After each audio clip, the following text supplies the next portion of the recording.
Salut à tous, c'est Samuel, nouvelle vidéo aujourd'hui, Hot Toys, exclusive édition, uniquement 400 pièces disponibles sur cette figurine Star Wars du Range Trooper. Une figurine donc très difficile à avoir, comme d'habitude il faut des beaux contacts pour réussir à les choper à prix correct, parce qu'aujourd'hui je l'ai vu déjà à plus de 500 € pour celle-ci. Je remercie le poteau Fred qui me permet de faire la vidéo. Fred, il a également une chaîne YouTube sur l'univers de Star Wars, mais pas que, c'est un collectionneur de figurines 1/6. Si vous êtes fan de Star Wars et de l'univers 1/6 en général, vous pourrez vous abonner sur sa chaîne, je vous mets le lien dans la description de la vidéo. Faites péter les abonnements, vous ne le regretterez pas. Le Range Trooper, petit liseré gris, on est sur le film Solo, A Star Wars Story, figurine qui sort quand même très tard après la sortie du film. Après, c'est toujours le cas, souvent, les versions exclusives, c'est souvent des figurines de films sortis il y a quelques années. Visuel de la boîte habituelle, le trapèze, gris et noir, la figurine représentée devant, c'est le proto et pour moi le produit final. Il n'y a pas de head sculpt ni quoi que ce soit, je ne vois pas où il pourrait y avoir un downgrade. Le liseré avec les différentes poses, une première tenant son gun, une deuxième tenant encore son gun, les warnings et tout ça habituel à l'arrière, et puis une boîte comme d'habitude avec le logo Star Wars au-dessus et en dessous. Qu'avons-nous à l'intérieur? Regardons de suite le petit slipcover des familles qui est juste là, avec un petit effet de tir, forcément qu'on n'aura pas en réel, vive Photoshop, et puis lorsqu'on fait tomber, oui, ok, ultra simple dans le contenu, il y a une arme, même pas deux, une seule arme, socle, 4 mains, vidéo assez rapide, avec une petite pause, ça me va bien. Allez, on va dans le box, on regarde tout ça ensemble.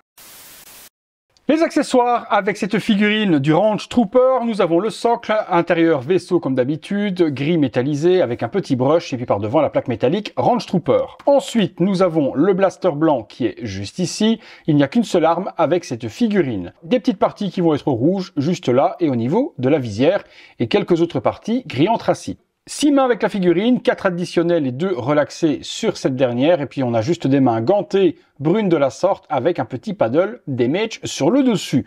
La figurine, la voici, et autant dire que c'est une petite merveille. J'adore vraiment le look hiver et snow qui est apporté à ce personnage. J'ai l'impression de voir Chris Isaak dans le jeu Dead Space. Les bottes sont très architecturales, avec des pistons un petit peu partout, une couleur blanc un peu nacrée avec du damage, des petits fake light up juste ici, rouge et bleu. Sur l'arrière aussi, c'est super design. On retrouve des pistons hydrauliques avec pas mal de tuyaux. Ça, pour marcher dans la neige, aucun problème, on aura pas mal aux jambes. Même chose, les jambes. Ah non, je pensais que cette partie-là, robotique, venait rejoindre la partie de la jambe pour avoir, justement, une botte complètement robotique qui aurait donné également de la force au niveau, des cuisses. Donc, on a deux parties, juste ici, un petit peu du même type, tout damage, tout abîmé au niveau des cuisses. Petit pantalon beige qui va être également de différentes textures. Superbe travail, hein. Il a ensuite une petite jupette imitation cuir et en dessous une grosse moumoute bien chaude pour justement affronter les températures négatives. Ici devant, 2 pushs, bon, on ne sait rien y mettre, donc 2 pushs avec armure et tissu. Partie poitrail, bien damage également. J'aime bien vraiment quand Hot Toys fait du damage sur les figurines Star Wars, il gère ça superbement. On voit vraiment que c'est bien frotté, bien abîmé. Beau skill de peinture. Il a une veste en dessous de tout ça, longue manche, petit paddle également juste ici, et paddle sur la main relaxée. La veste, elle est un petit peu tachetée, pour ne pas être complètement blanche, sortie de pressing. Il y a des petites taches partout qui ont été spitées. C'est bien fait aussi, hein. Vraiment très bien fait. Ici sur le bras, on retrouve également 2 petites cartouches amovibles. Faire attention de ne pas les perdre. Petite moumoute autour de la nuque également. Et puis voilà le casque du Trooper. Visière couleur gold orangé. Gros damage également un petit peu partout. Sublime. Franchement, cette figurine, elle a un look ultra badass. Elle en impose. Sur l'arrière, on retrouve également une partie backpack, mais il n'y en a pas. Ça doit être, à mon avis, screen accurate de la sorte. Allez, écoutez, on lui donne 1 ou 2 pauses. Figurine tournant sur elle-même, regardez-moi ça, la superbe réalisation de Hot Toys. Ok, elle sort très tard par rapport au film, mais elle valait vraiment la peine d'être sortie. Ce Cara Design, il est juste incroyable. Tout match parfaitement. On a vraiment un trooper prêt à affronter la neige, la glace, les températures extrêmes. J'adore. Vraiment, j'adore de ouf. Allez, on va se faire une petite pause dessus, on lui donne vie. Première petite pause sur la figurine, les articulations sont vraiment géniales. C'est sur cran au niveau des bras, donc malgré l'épaisseur de la veste, on peut faire tenir les bras dans la position qu'on veut et on peut vraiment plier les bras sur eux-mêmes. Donc aucun problème là-dessus, vous pourrez faire les poses que vous avez envie.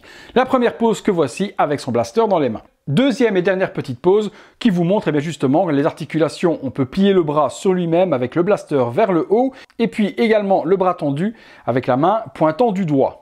Véritablement une figurine conseillée pour les fans de Star Wars. Je trouve qu'ils ont fait une petite merveille. Figurine forcément réservée également aux complétistes de la gamme Hot Toys, ceux qui sont ultra fans de Star Wars et qui vont collectionner tous les styles de Troopers existants. Solo, c'est pas un film qui restera non plus dans les mémoires, mais pour le chara-design de ce perso, il en vaut vraiment la peine. Et dans une vitrine avec un diorama dans la neige, cette figurine prendra tout son sens. Eh bien écoutez, si vous recherchez la figurine, je vous mets les liens dans la description de la vidéo. Attention, elle est très chère, comme je viens de vous dire, version limitée, 400 exemplaires à Hong Kong uniquement et 2500 au total dans le monde. Pourquoi 2500 dans le monde? Parce qu'il y a une certaine quantité de figurines réservées également au marché américain avec le site de Sideshow. Mais à Hong Kong, il n'y avait disponible de suite que 400 exemplaires. Donc je vous mets tout ça là en dessous et vous me direz ce que vous avez pensé de la figurine et du chara-design de cette dernière. En attendant, si vous avez aimé la vidéo, le petit like, l'abonnement, la petite cloche, les notifications.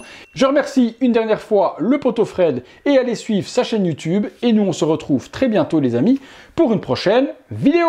Salut à tous!